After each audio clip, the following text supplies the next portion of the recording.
Welcome back. April 4th, 2010, Easter Sunday morning, 11:50, 10 minutes before high noon on Easter, when Easter morning is over. Easter morning ends here in Minnesota at noon. It becomes noontime. And the Easter morning story is one that lives with all of us in one way or the other, because you just can't avoid it, right? It's the foundation for Christianity in the world that we live in, so it pops up, shows itself, and for so many of us, it's something more than that. It's something that's meaningful and powerful, and for others, it's a real struggle. And I'd love to hear from either side of that in our final 8 minutes here. If you'd like to call in 952-946-6205. Matt's calling here at the end of the last segment. He had a little statement there saying that I like both of those, that the power of love will always be stronger than the love of power, and that we need to shed labels. Well, that shows up a lot actually in conversation about resurrection. So here's how it goes. I asked people this week,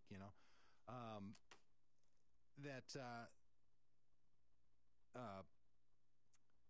people they wrote into me and they said, look, here's what I think about Easter. And I heard two different sides to this thing, two different pieces to it, two different takes on it. I'm trying to figure out the best way to say this so I give good credibility and honor to both of them.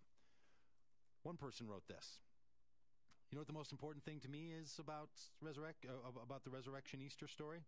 That it was a physical, bodily resurrection, not a spiritual resurrection that just happens in my heart. And then somebody else wrote to me this week and said, my favorite part, where Jesus says, don't hold on to me. Isn't that what we all want to do, is to hold on to the one that we knew? I don't think it has to only be a physical resurrection. So I hear from two different people. One guy saying, you know what the most important thing is to me? That it's a physical bodily resurrection. And it's not just a spiritual thing. And then somebody else writes in and says, you know what I think the most important thing is for me? That it doesn't have to be a physical bodily resurrection. That's fantastic. First of all, I'm glad to have both of those people as friends.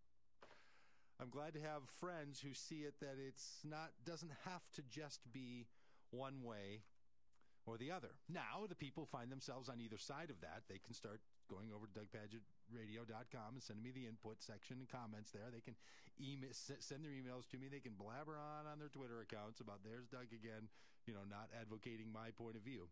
But there are those for whom the bodily resurrection is important and crucial. And there are those for whom the spiritual resurrection is crucial.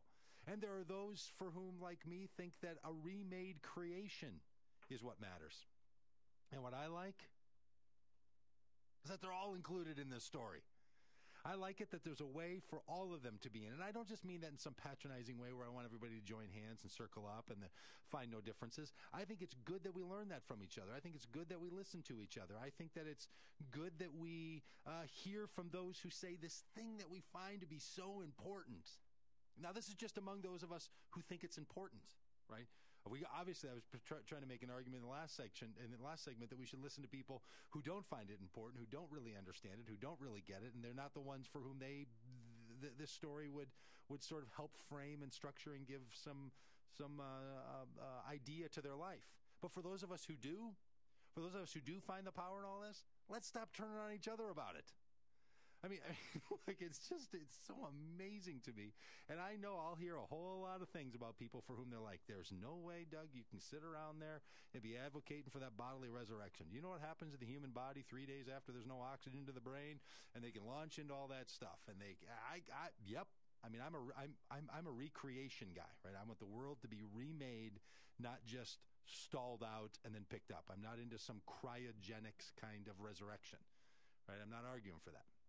But then I'll have people who will say to me, you can't actually think that there's something meaningful about a spiritual resurrection that didn't involve the literal body, like having the cells start moving around again. Are you? Well, look, from the beginning of this story that we've read, and I've read 6 installments of it to you, there's been wonder, there's been confusion, there's been fear, there's been hope, there's been doubt, there's been struggle. If we end up with a version that doesn't allow all of that, we missed it all. We're not telling the story, it seems to me. So I think this story is so good. It's so alive that for those who call it just a spiritual resurrection, you're in. And I know the physical body resurrection people, that bugs you. I get you. I heard you. And for those of you who call for the physical resurrection, preach it. Let us have it. Lay it on us. And those of us who want to call for something that doesn't debate between spiritual and physical and want to call for a recreation of all things, for those of us who want all of it to be included, for those of us who want to see it all wrapped up together, for those of us who want to believe that there's a better story than any of our systems can handle, throw it on in. So some of you know that we end the show, even on Easter week, with a right on. So the right on goes to those who want to tell the resurrection story, the recreationists, the physical body resurrectionists, the spiritual resurrectionists. To everybody who's bringing this stuff in, I want to say, may your faith bring us faith. May your hope bring us hope. May your love bring us love. May the resurrection story that we're all telling bring faith, hope, and love. And may the story that we tell, whether we're telling it in ways that are in agreement with our brothers and sisters who are telling the same story, because Matthew doesn't tell it the way Mark does, and Mark doesn't tell it the way that Luke does, and Luke doesn't tell it the way John does, and John doesn't tell it the way the other three do at all. So, the right on for this week, as always, those who are living, telling, making a reality the resurrection story. For those recreationists, for those physical body resurrectionists, and for the spiritual resurrectionists. We're all part of this story. So our salute to you on Easter Sunday morning. He is risen, risen indeed. May your faith bring us faith. May your hope bring us hope. May your love bring us love.